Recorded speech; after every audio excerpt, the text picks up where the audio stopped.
Hello hi नमस्ते। ये video रहेगा French revolution in the idea nation पे। नेशनलिज्म यूरोप का ये यूनिट 1 है और मैं ये बना रहा हूँ। सो दोस्तों, फ्रेंच रेवोल्यूशन शुरू हुआ था in the year 1789 with the motto that we should make France a full fledged territorial state. ठीक है, बनाना है under the absolute monarchy rule and we should transfer the power of sovereignty from the hands of a monarchy to hands of body of citizens, as उनका मानना था कि citizens, the people or the people should have the power to decide and shape the nation and its destiny। ये मानना था लोगों का। ठीक है, अब रेवोल्यूशनरीज ने शुरुआत में बहुत सारे स्टेप्स और मेजर्स लिए जिससे वो दिखाना चाहते थे कि we believe in the common identity, we promote the common identity of the people.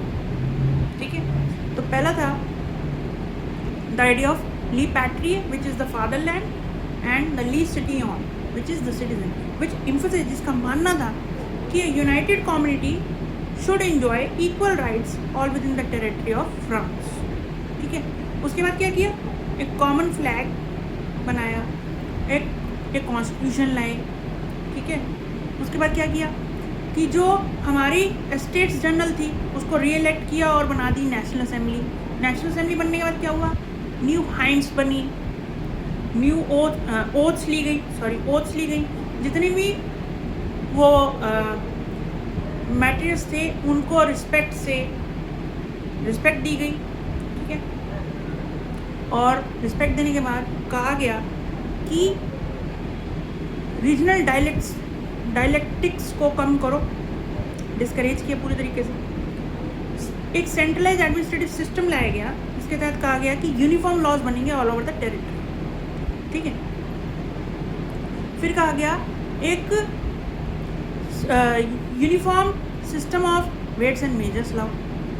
ठीक है, और उसके बाद कहा गया कि French as it was spoken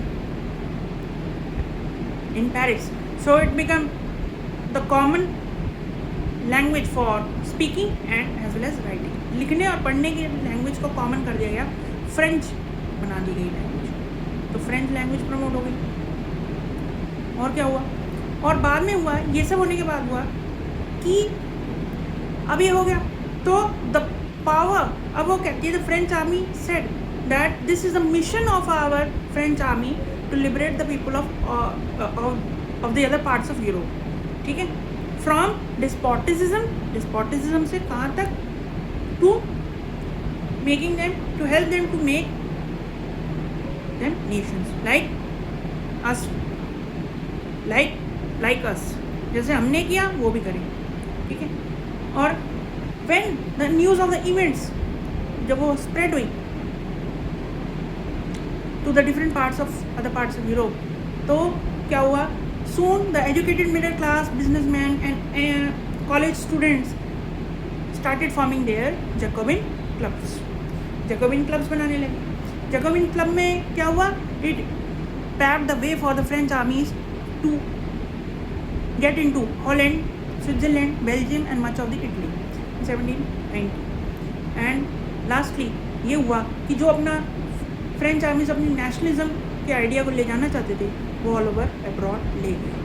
सो दोस्तों, ये वीडियो यहीं तक ख़त्म होता है, तो जुड़े रहिए और लाइक शेयर सब्सक्राइब करते रहिए। तब तक के लिए गुड बाय, बाय बाय।